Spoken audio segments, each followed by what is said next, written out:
Hello guys, चलो शुरू करते हैं आज का ब्लॉग। आप सभी ने सुना होगा कि ऋषिकेश में एक सीक्रेट वाटरफॉल है। यहाँ पर डिस्कशन हो रहा था कि कौन कौन जाएगा। बच्चे को जाने के लिए मना कर दिया तो उसने अपने पिताजी के पैर दबाने शुरू कर दिए कि मैं सेवा करूँगा पर मुझे तो लेके जाओगे और मुझे छोड़ के नहीं जाना। तो क्या हुआ, सब लोग नाश्ता करके निकल गए सीक्रेट वाटरफॉल के लिए। अभी आप लोग देखेंगे कि किस तरीके के रास्ते हैं। ये वो नज़ारा है जब हम वहाँ से वापस आ रहे थे फुल ऑन मस्ती के मूड में। अब मस्ती किस तरीके से की है वो आप देख सकते हो।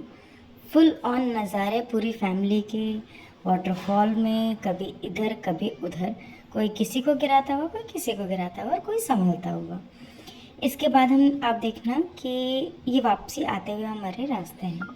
वापस आते हुए रास्ता कुछ इस तरीके से था, कहीं पे पानी, कहीं पे ख़राब रोड, बट फिर भी मैनेज करके आ गए। वापसी में आते हुए उतना ट्रैफिक नहीं था पर फिर भी काफ़ी हद तक था। उसके बाद सबसे ज़्यादा जो जाम मिला वो मिला रोडवेज़ पे। यहाँ पर आकर भयंकर हालत कुछ इस तरह आम की तरह हो गई थी। पर वहाँ जो नज़ारे लिए वो इस तरीके से थे, जैसे आप देख सकते हैं। उन नज़ारों के लिए ट्रैफिक कुछ भी नहीं था। मैंने, मेरी सिस्टर ने फुल ऑन मस्ती की। शाम को गए त्रिवेणी घाट और त्रिवेणी घाट जाने के बाद देखा वहाँ पर थी कलश यात्रा। वहाँ जाने से पहले राजस्थानी पे बैठ के, जो लोग ऋषिकेश आते हैं उनको पता है कि राजस्थानी बहुत फेमस है, वहाँ से लिए समोसे। मेरा भाई वेट कर रहा था समोसे कितनी देर में पैक होंगे। वहाँ पहुँच के बच्चों ने और क्या बड़ों ने खाई कॉटन कैंडी और बच्चे से छीन छीन के खाई। ये भी नहीं देखा कि उसको दे दें, किसी ने भी उसको नहीं दी। उसके बाद हम लोगों ने प्लान किया कि कुछ ख़रीद लिया जाए। फिर एज़ यू नो फीमेल्स को हमेशा इयररिंग्स पसंद आते हैं, फिर की इयररिंग की शॉपिंग। उसके बाद आए हम घर की तरफ वापस। बीच में हमें मिल गया आइसक्रीम, और आइसक्रीम के बिना घर आ जाए ऐसा पॉसिबल नहीं है। सब ने खाई आइसक्रीम। उसके बाद पहुँचे सब लोग घर। लेकिन एक चीज़ मैं आपको बताना चाहूँगी, घर आने से पहले वहाँ जाने तक का सफ़र हमारा कैसा रहा। मस्ती तो आपने देख ली, पर उसके बीच का स्ट्रगल क्या था।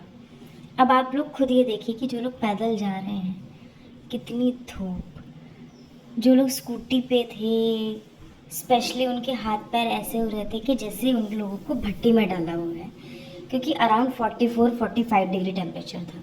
ये कैलाश गेट का पूरा ट्रैफिक है जहाँ पैर रखने तक की जगह नहीं थी। पुलिस वाले भी मैनेज नहीं कर पा रहे थे ट्रैफिक को। फिर भी जैसे तैसे मैनेज करके आप रास्ता देख सकते हो किस तरीके से थोड़ी जगह से निकलते हुए हम लोग अपनी डेस्टिनेशन पे जाने के लिए बहुत ज़्यादा उत्सुक थे। कोई भी हार मानने को तैयार नहीं था कि नहीं हम नहीं जा रहे। सबका था जाना है तो जाना है, जो मर्जी हो जाए। गर्मी में, पहाड़ में, पानी में, जो जैसे नज़ारे मिले वैसे हम पहुंचते हुए।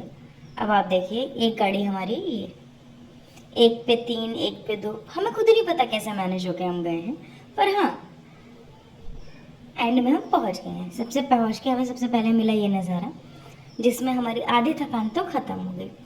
उसके बाद हम और थोड़ा सा ऊपर गए कि ऊपर देखते हैं और कैसे नज़ारे हैं। देखा हमने, काफ़ी भीड़ थी, ऐसा नहीं कि सिर्फ हम ही पागल थे, बाकी पागल और थे।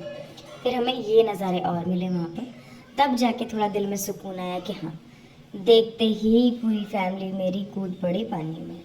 आओ देखा ना ताओ देखा, कच्छे उतरने लगे। ये देखिए, छोटे क्या बड़े क्या, सब ने लिए फुल ऑन नज़ारे। कोई इधर है कोई उधर है, ढूंढना मुश्किल था। फिर उसके ऊपर और हम गए तो वहाँ पर देखा कि कुछ वहाँ पर सेटअप भी था, जो कि फूड के लिए और आपके स्टे के लिए, अगर कोई रुकना चाहता है तो रुक सकता है। इस तरीके का वहाँ पर कुछ सेटअप था।